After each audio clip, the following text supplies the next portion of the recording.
Welcome to the Great Asian Pushback, a series of podcasts brought to you by the Council of Asian Liberals and Democrats, or CALD. The Great Asian Pushback features stories of defiance and hope from Southeast and East Asia. Individuals, young and old, and organizations on the ground and online are assisting authoritarian regimes. Theirs are voices crying out for freedom and democracy. These podcasts aim to empower and inspire all of you out there who are shining the light on the darkness in this part of the world. Hello, welcome to the Great Asian Pushback, a series of podcasts brought to you by the Council of Asian Liberals and Democrats, or CALD. I'm Marites Vituug, a journalist from the Philippines, and I will be your host for this series. Milk tea is served differently in Taiwan, Hong Kong, Thailand, and Myanmar. But this brew has gotten together young people from these places in Southeast and East Asia, all fighting for democracy. They have formed a loose network of activists called the Milky Alliance with a seemingly anti-China sentiment. They don't have identifiable leaders, they are social media savvy, and they cross-promote causes. Thai activists resist their authoritarian leader. Hong Kongers are up in arms against Beijing. Same with the Taiwanese. And Myanmar is struggling against the military junta. I will be speaking to Dr. Roger Huang, a lecturer at Macquarie University, on the prospects of the Milk Tea Alliance. He is joining us from Sydney. Dr. Huang, welcome to the Great Asian Pushback. Oh, thank you for having me. Yeah, maybe first of all, for our viewers and listeners, can you tell us about the symbolism of the milk tea? Sure. So it's interesting because milk tea just happened to be such a popular drink in all of the so-called members of this Milky Alliance. So, of course, you have the Thais with their cha yen, which is you can get in basically any Thai restaurants anywhere in the world, and it's very popular. You have in Hong Kong the nai cha, the milk tea that's been there since British colonial days. And you have in Taiwan as well, the boba, the pearl milk tea that everyone knows very well. And also in Myanmar, you have la peye, the kind of the hot version of milk tea that is found in all the streets of the major cities and villages and towns of Myanmar. So you have this common drink that, all four jurisdictions, countries, territories, whatever you want to call them, have in their everyday life that is very kind of ingrained in their identity. So, what led to the Milk Tea Alliance? I mean, what factors converged or triggered the forming of the Milk Tea Alliance? So I think a lot of people will probably know some of the basic backgrounds, how it was just a frivolous kind of internet activity of a Thai pop star or TV BL drama star that led to kind of Chinese netizens attacking him and kind of demanding apologies. Things that we have seen consistently happening, right? When something is said or written anywhere in the world that the Chinese nationalists do not like to hear, then they attack them with kind of real viral toxic kind of nationalist agenda. Now, two factors played in this particular case that grew this alliance. One is what I've just described, right? This overreach of Chinese nationalists trying to police the internet anywhere, even outside of China, especially outside of China in this context. And then two, you have a new generation of what we call digital natives, right? So all these young people who grow up comfortably with using the internet, using social media. They basically, were born in an era where social media came into prominence. So this is something to them that is very natural, that the social media and the digital space is an extension of their everyday reality. So when you have particularly citizens or netizens from a country that comes from a very close internet and authoritarian context, it makes them angry, right? These people, whether in Thailand or Taiwan or Hong Kong or elsewhere, who have had years of relatively free and open internet, suddenly being exposed to this kind of toxic, ultra-nationalistic agenda from the Chinese. And that simply just does not bode well for a young generation active. So the alliance is basically an online movement. Is that a weakness or a strength, or both? Sure. The Milky Alliance is what I call a kind of an imagined digital political community, right? So you pointed out a lot of this is taking on place on the internet through social media. Twitter plays a big role, but also Facebook and other social media platforms. And this is a strength because you don't have any borders. There's no restrictions. It's instantaneous. People, as long as they have access to the internet, or at least ways to access internet through VPNs and whatnot, if you've seen internet crackdowns, then they can connect with anyone in the world. Information and tactics and strategies can be exchanged very quickly. And also with the current technologies, I mean, it's not perfect, but you still have enough technology to translate the different languages, right? So this allows these broad alliance of people from all these very different contexts: Myanmar, Thailand, Hong Kong, Taiwan, and even as far as, I'm aware even in the Philippines, there are people who have kind of tapped into this alliance in Malaysia, in Indonesia, as well as here in Australia. So the internet allows all these different people to come together to share ideas, to share strategies, and show solidarity and support from one another. So that is definitely a strength. Now, the weakness, of course, is because if you look at it more closely, the different struggles of these, the four core members, if you consider, right, which is Myanmar, Thailand, Taiwan, and Hong Kong, their demand and their political agenda is actually very different, right? It's focused on the local context. So in the context of the latest member, Myanmar, that was a very reactive thing because of the military coup, because of changing political circumstances in Myanmar in February that led them to join this digital alliance. Similarly, Thailand, one of the original founders, their movement and that led to this, they were kind of the trigger that allowed the building of this Milky Alliance, is also very much focused on reforming their political system, whether it's against kind of the long, lingering royalist military kind of alliance that has controlled the political economy of that country. In Hong Kong, of course, it's that shrinking political civic space because of Beijing's kind of hard crackdown, introduction of national security law, and all these things. Whereas in Taiwan, which is a bit of an outlier, given that it is the only democracy in this alliance, and doesn't really have the same type of, it doesn't have the same role, right? It's not exactly fighting against a state actor, whereas in the Myanmar, Hong Kong, Thai case, they are kind of the struggling, the underdogs fighting against the authoritarian establishment. Whereas Taiwan's role is a bit strange. It's kind of the model, right? This is the ideal democracy we have in Asia that countries like Thailand and Myanmar and city-states like Hong Kong can emulate. But at the same time, they do share that kind of common fear of a rising Chinese authoritarian system and influence over the region. So I think the weakness is that it is, on the one hand, broadly united in a pro-democratic vision for the region, but the thing is, they also have very different political contexts that they have to address, and also the issue that, apart from Taiwan, which really again has a very peripheral role in this, the other three members are the underdogs, right? They are the one being attacked by their own government. But I think, Roger, correct me if I'm wrong, but in Myanmar, there was an on-the-ground protest, right, led by the Milky Alliance. It wasn't just a digital protest. So the Milky Alliance could spill onto the streets as well.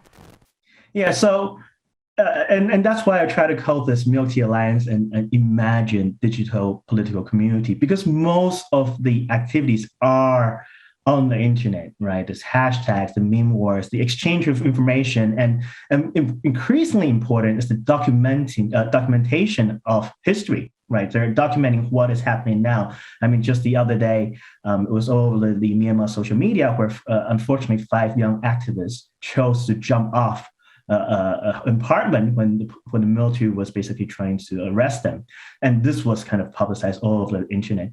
But what you're suggesting is that now the digital alliance has moved into an offline physical space. And you're right. And it's not just in Myanmar. This has happened For some time now, to be honest, you do see when you have Thai protesters in the streets, they bring kind of pro-Taiwan, pro-Hong Kong, pro-Myanmar protesters, all these different kind of symbols and flags and banners supporting one another's movement. So you do see this manifested in the physical street protests. You do also see rallies. In Taiwan, for example, you had students rally in support of the anti-coup movement in Myanmar, in support of the Thai students' demand for political reforms. And even here in Australia, you've had Milky Alliance rallies. They actually call themselves Milky Alliance rallies. And you have Thai Australian, Myanmar Australian, Taiwanese Australian, and Hong Kongers who have all come together rallying and showing their support for people back in Asia. And one thing also about the Milky Alliance is just like the Thai protests, the Hong Kong protests, they don't have fixed or identifiable leaders. How does this work? How does this even keep the alliance together, the absence of leaders? Yeah, so this also goes back a little bit to the earlier question and point I was trying to make about the strength and weakness, right? So this is certainly kind of a double-edged sword. This leaderless movement is also something that's not exactly new. You've seen transnational movements in the past, whether it's earlier generation of anti-globalization, whether it's the against the Iraqi war, and more recently the Black Lives Matter, et cetera, in the United States context. So this leaderless transnational movement isn't actually new. Of course, in the Hong Kong context, they have long had this idea of be like water, the Bruce Lee idea, where that you're flexible, you can do things, and you don't have this fixed leadership. And there's a lot of truth to that, right? Because you don't have just one unifying figure, then if you crack down on, say, opinion leaders and student activists, others might still step in the role and continue this alliance and this kind of pro-democratic movement. But that's, of course, also a weakness when you don't have greater organization and coherence. It's hard for you to really advocate your agenda and try to reach some sort of political settlement. Because at the end of the day, unless you have a revolution, let's be honest, unless you have a revolution, how will you have the political establishment willing to concede? You need someone that you can sit down and have a discussion. I know this is not popular opinion, especially in Myanmar context, where anyone who kind of says, well, we need to do something more concrete rather than protest. But the way I see it, you need to have a greater coherence and greater unity. Now, I do think the movement has evolved. I think there are opinion leaders and communities that are actively trying to produce this greater coherence among the different members.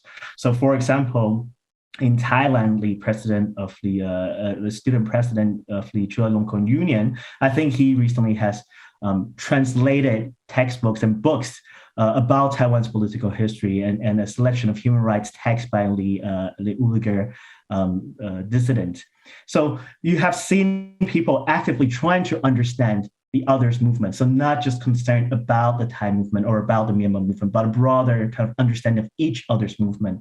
You have in Myanmar a hip hop collective that produced a song called Death to Dictators, or All Dictators Must Die, inviting rappers and hip hop artists producing this music video from almost everywhere. There you have Indian musicians, you have Indonesians, you have Taiwanese, Hong Kongers, Thais, and Myanmar. So you have this collection of international artists producing this music video with a clear message that's not just focused on their own movements, but saying we need to work as a region to basically fight against regional authoritarianism. It's very interesting that, as you said, it has evolved already. But do these members or countries share lessons with each other? Do these protest movements? And what are the key lessons you've been watching all of these milk tears in different countries? Yeah, so I mean, there are some practical things that we all know about, right? So they have learned from one another the different strategies and tactics, what to do when they're, if the police shoots rubber bullet or you use tear gases. So we've seen that, where the hard cats have been used in Hong Kong and the umbrellas, and that's been replicated in Thailand, it's been replicated in Myanmar. So there are strategies and tactics, and the way they use social technology, using Telegram, using those encrypted messages to try to protect one another. So there are actual learning right?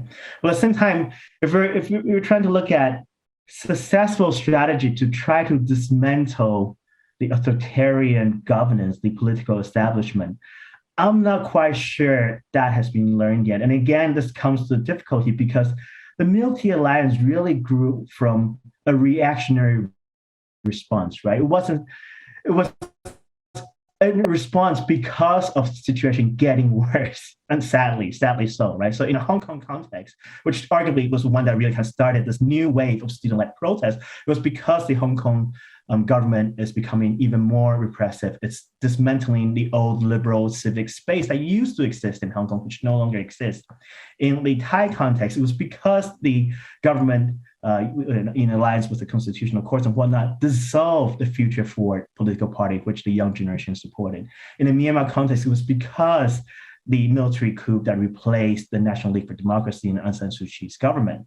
So prior to that, especially in the Myanmar case, which I always find interesting, Myanmar wasn't involved with the Milky Alliance until they became victims themselves of resurgence of hard authoritarianism, right?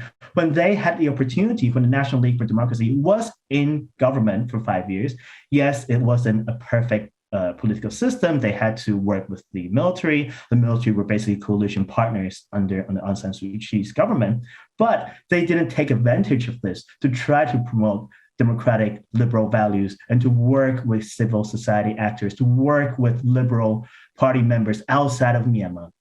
Right. I think a lot of our Milky Alliance netizens might not be aware, for example, right, that when Aung San Suu Kyi's government was still in place, the National League for Democracy government supported China's position when it comes to the national security law in Hong Kong, supported China's position on how they treat the Uyghurs in China, right? So there's a lot of these missed opportunities when people we think are democratic and liberal, when they come into a position of power, they miss using that chance to actually change the norm. And that's what I think is important with the Milky Alliance, is that there is only so much they can do as the underdogs, but it's important to continue to build this real norm, this real respect for liberal, democratic, progressive values. Don't waste it. Don't cut out your potential allies and your current allies for short-term benefits. A good example is when Thanathorn, the former leader of Future Forward, met Joshua Huang, the student activist from Hong Kong, and was criticized by the Chinese embassy. He quickly backed out and kind of said something like, "Oh, it was just in a public event. I was trying to be polite." Well, in fact, he could have said something like, "Well, I'm a Thai. Why should I listen to what the Chinese have to say? I support my democratic brothers everywhere." And this is a position that I think a lot of people involved in the Milky Alliance is taking on now. Right, that we are all brothers and sisters committing to this vision. And I think that is the key here, is that we need to be persistent. It is going to be a long process. I think people need to have realistic expectations that these deep-rooted authoritarian regimes won't be replaced overnight, but you need to be persistent to continue to build this community, continue to be genuinely respectful of the liberal democratic values that we aspire to. Actually, you gave a fascinating comparison of the local context of each country. But apart from being anti-authoritarian, the other layer, it's, as you said earlier, is anti-China sentiment. Is that carried across all the four alliance members? I mean, loose alliance members? Yeah, I think the China factor here, this is kind of the backdrop, right? This is also kind of the changes that's taken place globally and also regionally in Asia Pacific, this kind of rise of authoritarian governance, right? Back up until maybe, especially during the Obama era, people are still excited about democracy and that democracy is going to change everything and everyone's going to become more democratic, right? Not me personally, I've always been a pessimist, but a lot of the mainstream rhetoric was that, democracy is just going to spread. Everyone's going to become democratic, especially with social media, with Facebook, with Twitter, and all these things, societies will open up. And this has been proven to be false, right? We've seen democracy suffer even in old political establishments, whether it's in the United States, whether it's in the UK, here in Australia, and also especially in Asia, right? We've seen democratic institutions being attacked everywhere, especially the four kind of members we've discussed. In Myanmar, very clear, especially now with the coup. In Thailand, again, very clear, the kind of the resurgence of the military roleist alliance. In Hong Kong, it's probably the most closed off Hong Kong society has been in several decades, right? They've lost all these great freedoms. And in Taiwan, even though it is, I think, in my opinion, a high quality democracy, you've seen China really up and up its kind of oppression and hostility and aggression against Taiwan. So there is that that broader trend I'm suggesting is that this resurgence of authoritarianism everywhere is provoking people who are more democratic and progressive and liberal-minded to say, look, we need to make a stop to this.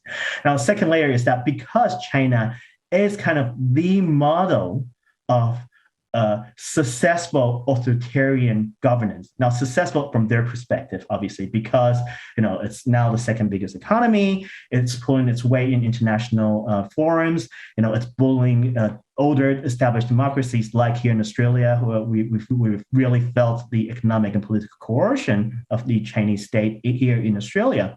So there is that one rejection of the kind of the growing support and growing kind of victory of authoritarian forces, and then two, China's kind of global reach and political and economic clout in the region. Now, just that one final point, and it's also, of course, because China is effectively largest economic and political power in Asia Pacific now, that it is the largest trading partner for all of those members you've mentioned: Taiwan, Hong Kong, Myanmar, and Thailand, and probably the Philippines, I'm sure, where China is effectively the biggest trading partner of all these countries and city-states. And so they are fielding this big neighbor who is not democratic, who is not willing to help promote liberal progressive values, given that they're obviously quite repressive back in China themselves.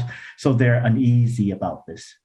Do you see the Milky Alliance as a sustainable alliance, a sustainable loose organization? How much time are you giving it? Or is it going to be like spasmodic? It will come up when they're needed, then rest when they're not. But I think that's one thing, and kind of what you implied, that you can come and go. And I think that's part of that strength that we were talking about earlier, because it's the digital loose network. And you can, and there have been people, data scientists who have looked at kind of the trend of, when Milky Alliance is tweeted.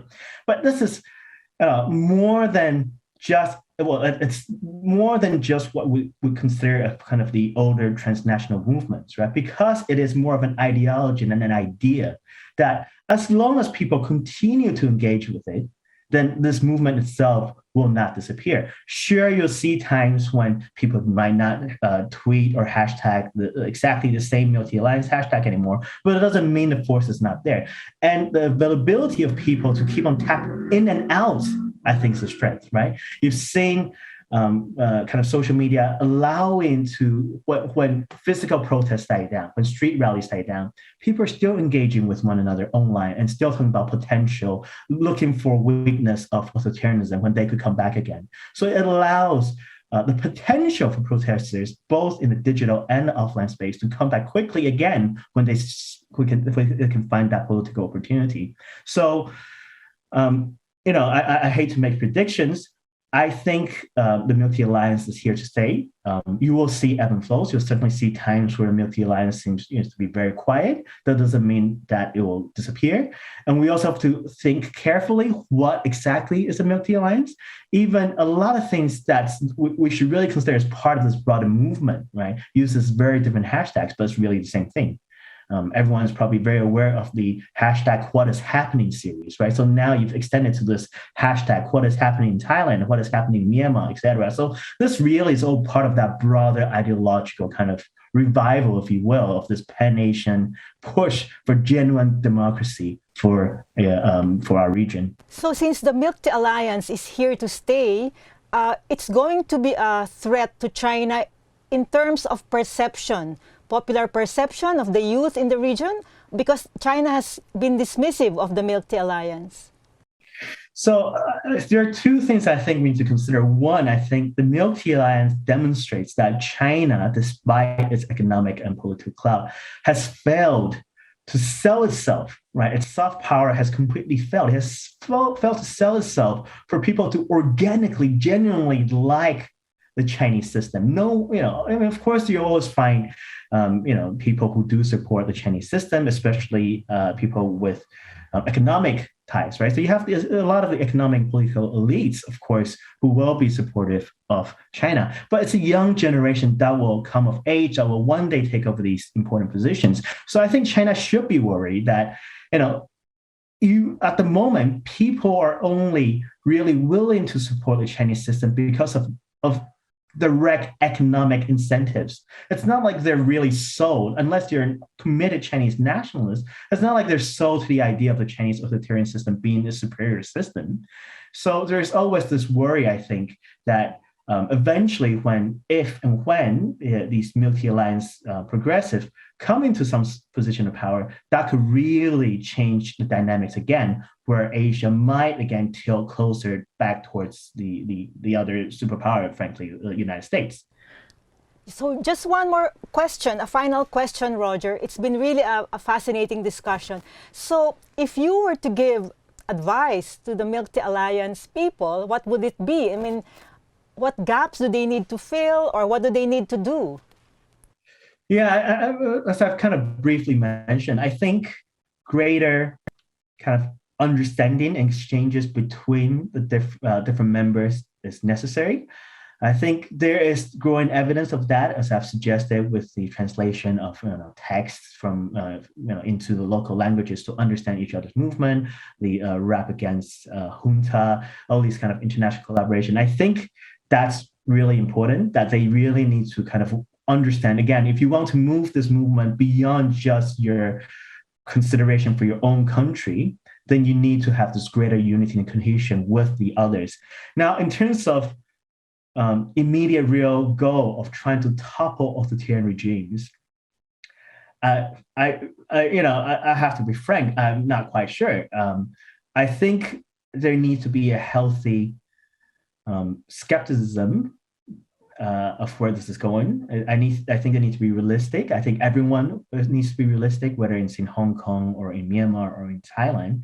But one thing they really might need to consider is, how do you try to find potential sympathizers and potential collaborators from within the regime? Because if you look at, again, the only successful case of genuine democracy and genuine democratization, that transfer from authoritarian regime to democracy, it's Taiwan. Taiwan wasn't a democracy really until, I would argue, early 2000. Of course, it went through that democratic transition in the 1990s. But that really was because there was regime insider within the party, President Lee Teng-hui, who sadly passed away last year, and everyone remember him now as kind of the father of Taiwan's democracy, Mr. Democracy, as they call him. And he was the president during that period. He was the leader of an authoritarian party, the Chinese Nationalist Party, the Kuomintang, right? So how do we, whether in Hong Kong or Myanmar or Thailand, try to find these sympathizers? It's not going to be easy, and there might not be one, especially I think in Hong Kong context, which is very different because it has that added layer of direct influence from China, right? Where the Chinese influence and threat to Myanmar and Thai democratic movements is a lot more peripheral. So how do you do that? I don't have an answer to that question myself, but I think it is important to try to find that weakness, to try to find that potential, person or a group of people within the regime establishment that might be sympathetic, that might be able to help change the norm or be less repressive working from within the system. Thank you so much, Roger, for giving us your time. And on that note, we will keep watching what will happen to the Milky Alliance. Thank you. Goodbye. Thank you for keeping us company. Keep pushing back against autocracy. Keep fighting for democracy. The Great Asian Pushback is produced by the Council of Asian Liberals and Democrats with the support of the Friedrich Naumann Foundation for Freedom. This episode was made by Marites Vituug, Lito Arlegue, and Paulo Zamora, with creative input from Jaja Hanolo, administrative assistance from Audie Frias and Chelsea Caballero, and editing by Point B Multimedia.